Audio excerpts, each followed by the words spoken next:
اعمال میں بھی اللہ تعالیٰ نے بعض اعمال کو بعض اعمال پر فضیلت دی ہے.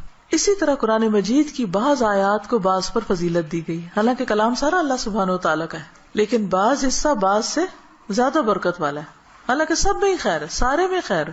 تو اسی میں سورۃ الفاتحہ کا ایک خاص مقام ہے. اور سورۃ الفاتحہ جو ہے اس کو سورۃ شفا بھی کہا گیا ہے، رقیہ بھی کہا گیا ہے. اس کو ہر نماز میں پڑھنے کو واجب قرار دیا گیا ہے. اور پھر اس کو پڑھ کر اگر دم وغیرہ کیا جائے تو وہ بھی فائدہ مند ہوتا ہے. اور تجربے سے یہ بات ثابت ہے. جب صحابہ کرام میں سے کسی ایک نے راستے میں کسی سفر کے دوران ایک قبیلے کے سردار کو جو بچھو کاٹ گیا تو اس پر دم کیا تو اس کو آرام آ گیا، جبکہ اس کو کسی اور چیز سے فائدہ نہیں ہو رہا تھا. تو اب یہ جو خصوصیت سورۃ الفاتحہ کے اندر ہے وہ کسی اور حصے میں اس طرح نہیں ہے. اسی طرح سورۃ البقرہ کی آخری 2 آیات بھی بہت اہمیت کی حامل ہیں. اور ان کی ایک فضیلت جو یہاں پتہ چلتی ہے کہ ان کو پڑھ کر اگر کوئی شخص دعا کرتا ہے تو وہ دعا قبول ہوتی ہے. ایک اور حدیث میں آتا ہے، عبداللہ بن مسعود سے روایت ہے کہ جب رسول اللہ صلی اللہ علیہ وسلم معراج پر تشریف لے گئے تو آپ سدرۃ المنتہا تک پہنچے. زمین سے جو کچھ بھی چڑھتا ہے وہ یہیں آ کر ٹھہر جاتا ہے، پھر لے لیا جاتا ہے، اور جو اوپر سے اترتا ہے وہ بھی یہیں ٹھہر جاتا ہے، پھر لے لیا جاتا ہے. اللہ تعالیٰ نے فرمایا یخشى السدرۃ ما یخشى، جب ڈھانپ رہا تھا سدرہ کو جو کچھ کے ڈھانپ رہا تھا. جب نبی صلی اللہ علیہ وسلم معراج پر تشریف لے گئے تو جو بیری کا درخت تھا اس کے اوپر جو روشنی تھی اس کی بات ہو رہی ہے. عبداللہ نے کہا کہ سونے کے پتنگے تھے وہ جو اوپر چھا رہا تھا.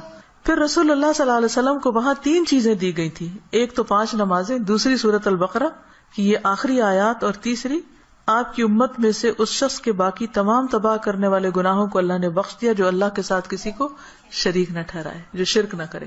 تو یہ 3 چیزیں ملی تھی جن میں نماز کا ذکر عام طور پر ملتا ہے کیونکہ اس کے بارے میں مزید وضاحت سے احادیث بھی ہیں.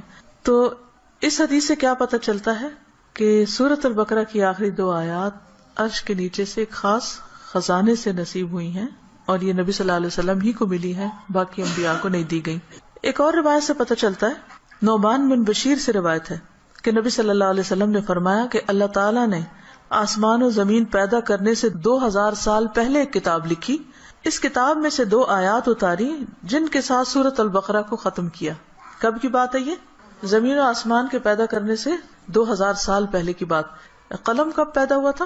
50,000 سال پہلے، باقی چیزوں کی تخلیق کے. جس گھر میں 3 رات یہ آیات پڑھی جائیں شیطان اس کے قریب نہیں آتا. رسول اللہ صلی اللہ علیہ وسلم نے فرمایا مجھے سورۃ البقرہ کی آخری آیات عرش کے نیچے ایک خزانے سے دی گئی.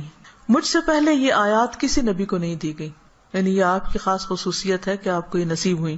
اور پھر ایک اور جگہ یہ بات بھی پتہ چلتی ہے ان آیات کے بارے میں کہ جو شخص رات کے وقت ان آیات کو پڑھ لیتا ہے تو وہ اسے ہر چیز سے کافی ہو جاتی. تو آپ اس کو اپنی عادت بنا سکتے ہیں، رات کو سونے سے پہلے پڑھ لیں، یا کسی نماز میں پڑھ لیں، مغرب یا عشاء کی نماز میں پڑھ لیں، یا ویسے ہی بیٹھ کے پڑھ لیں، کیونکہ ان کی فضیلت بہت زیادہ ہے. تو ان آیات کا ترجمہ جو ہے وہ آپ دیکھ سکتے ہیں قرآن پاک ترجمے والے سے. لیکن یہ ہے کہ جو خاص بات ان آیات میں کی گئی ہے، پہلے تو اس میں ایمان پر بات ہے کہ رسول خود بھی ایمان لائے ہیں اور سارے مومن بھی. کن کن چیزوں پر؟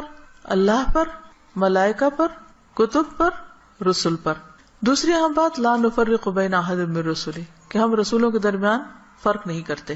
فضیلت جو اللہ نے ان کو دی وہ اللہ ہی نے دی، لیکن ہمارا کیا فرض بنتا ہے کہ سب پر ایمان لائیں. اور پھر صحابہ کرام نے کیا کہا؟ وقالوا سمعنا واطعنا، کہ ہم نے سنا اور ہم نے اطاعت کی، ہم ایمان لے آئے اور جو کچھ ہمیں کہا جائے گا ہم اس کو مانتے ہیں. ہمیں اس کے بدلے کیا چاہیے؟ غفرانک، تیری بخشش چاہیے. یعنی بندہ اللہ کی بات مانتا ہے اور اللہ تعالیٰ اس کے ساتھ بخشش کا وعدہ کرتا ہے. ربنا وإلیک المصیر. اور یہ بخشش کیوں ضروری ہے کہ اللہ تعالیٰ ہم کو معاف کر دے؟ کیونکہ ہم نے اللہ کی طرف پلٹنا ہے، لوٹنا اسی کی طرف، رجوع اسی کی طرف. پھر فرمایا کہ لا یکلف اللہ نفسا الا وسعہا، ہر بندے سے حساب اتنا ہی ہے جتنی وہ استطاعت رکھتا ہے، اسی کا مکلف ہے، اس سے زیادہ اس سے نہیں پوچھا جائے گا. چاہے جسمانی صحت ہو، چاہے مال ہو، چاہے اولاد یا عقل یا کچھ بھی، تو ہر شخص کا حساب اتنا ہی ہے. لہا ما کسبت وعلیہا ما اکتسبت، اسی کو ملے گا جو اس نے نیکیاں کی اور اسی کے ذمہ ہے وبال جو اس نے غلط کام کیے. فائدہ بھی اسی کا اچھے کام کرنے کا اور نقصان بھی اسی کا غلط کام کرنے کا. تو پھر ہم دعا کیا کرتے ہیں؟ ربنا لا تؤاخذنا ان نسینا او اخطانا، اللہ اگر ہم بھول جائیں یا ہم سے خطا ہو جائے تو تو ہمیں پکڑنا نہیں، مؤاخذہ نہیں کرنا. ربنا ولا تحمل علینا اصرا کما حملته علی الذین من قبلنا، اللہ ہم پر وہ بوجھ نہ ڈالنا جو ہم سے پہلے لوگوں پہ ڈالا، یعنی ان کی شریعتیں جو تھی وہ مشکل تھی، ہماری شریعت بہت آسان ہے. مثلا نبی صلی اللہ علیہ وسلم جب حج پہ تشریف لے گئے تو آپ نے کچھ ریچولز کی ایک ترتیب بتائی، لیکن چونکہ کراؤڈ بڑا تھا تو اس ترتیب میں کچھ لوگوں نے فرق کر دیا. کیا تھا کہ جیسے آپ پہلے رمی جمار کریں، پھر اس کے بعد سر مڈائیں، پھر اس کے بعد احرام کھول دیں، لیکن کچھ لوگوں نے اس ترتیب کو آگے پیچھے کر دیا. تو اس پر آپ نے فرمایا لا حرج، لا حرج، کوئی حرج نہیں، کوئی نقصان نہیں. تو یہ ہمارے دین کی ایک سہولت ہے، آسانی ہے. تو یہاں دعا یہ مانگی جا رہی ہے کہ اللہ جس طرح پچھلے لوگوں کے اوپر پابندیاں لگ گئی تھی یا ان کو کچھ مشکلات ہوئی تھی تو ہمیں اس سے محفوظ رکھنا. ربنا ولا تحملنا ما لا طاقت لنا به، اللہ ہمارے اوپر ایسا بوجھ نہ ڈالنا جس کی ہمیں طاقت نہیں. اب دیکھیے کہ اگر ہم امن سے ہیں، سلامت ہیں، ہم سانس لے رہے ہیں، کھا پی رہے ہیں، جس کا مطلب اللہ کی رحمت ہے ہم پر. کوئی بھی چیز آپ دیکھیں کہ کسی وقت بھی آؤٹ آف کنٹرول ہو سکتی. سورج کسی وقت آؤٹ آف کنٹرول ہو، ستارے آپس میں ٹکرا سکتے ہیں، زمین کے اندر سے لاوا ابل سکتا ہے، زلزلہ آ سکتا ہے، انسان کسی کام کرنے کی سکت نہ رکھے، بیٹھے بٹھائے اس کو کچھ ہو سکتا ہے. اس کے بولنے کی قوت، اس کے دیکھنے کی، اس کے سننے کی کچھ بھی چھن سکتی ہے. تو اللہ تعالیٰ سے ہم دعا کرتے ہیں کہ یا اللہ ہم پر وہ بوجھ نہ ڈال جس کے اٹھانے کی ہمیں سکت نہیں، یعنی ایسی کسی آزمائش میں نہ ڈالنا کہ جس سے ایمان جانے کا خطرہ ہو. کچھ دن پہلے مجھے کسی نے فون کیا اور بتایا کہ فلاں جگہ پر جو لوگ قید ہوئے تھے ان میں سے ایک کو 40 سال کی قید و مشقت کی سزا سنائی گئی. جگہ کا نام میں ویسے نہیں لے رہی کہ پھر پن پوائنٹ ہو جاتا ہے کہ کہاں کی بات. تو میری بیٹی نے کہا کہ میرے ذہن سے یہ بات اتر ہی نہیں رہی، کیونکہ جو اس آدمی کی بیوی تھی اس نے فوراً ہی کھلا لے لی کہ میں تو اتنا ویٹ نہیں کر سکتی، اور حالانکہ اس کی بچی بھی تھی چھوٹی. اور 40 سال تک کون جیتا ہے ماں باپ میں سے، بہن بھائیوں میں سے، کہ جو اس کو پیچھے ملنے کے لیے جائیں، اور سزا بھی کوٹڑی کی سزا ہے کیونکہ تکلیف دہ قسم کی سزا ہے. تو وہ کہتے ہیں اس شخص کی بیوی نے خود آ کے بتایا کہ میں یعنی کہ کس طرح یہ سب کچھ ہوا اور کیسے وہ پکڑا گیا اور کیسے سزا ہوئی، کس طرح میں نے خلا لے لی اور اب میں خود ارن کر رہی ہوں، اپنا زندگی چلا رہی ہوں. کہتی کہ مجھے جو چیز بہت زیادہ ڈسٹرب کر رہی ہے وہ یہ کہ دنیا میں بھی بعض اوقات لوگوں پر ایسی بڑی بڑی تکلیفیں آ جاتی ہیں کہ جس میں سارے ہی ساتھ چھوڑ جاتے ہیں. تو قبر میں کیا ہوگا، جہنم میں کیا ہوگا، کوئی حال نہیں پوچھنے آئے گا. اس لیے بہت ضروری ہے کہ ہم ایک تو دنیا میں بھی ایسی آزمائشوں سے پناہ مانگیں، کیونکہ آپ دیکھیں کہ آپ کو 40 سال ایک کمرے کے اندر رہنا پڑے یا ایک 4 دیواری کے اندر رہنا پڑے تو انسان کی حالت کیا ہو جائے.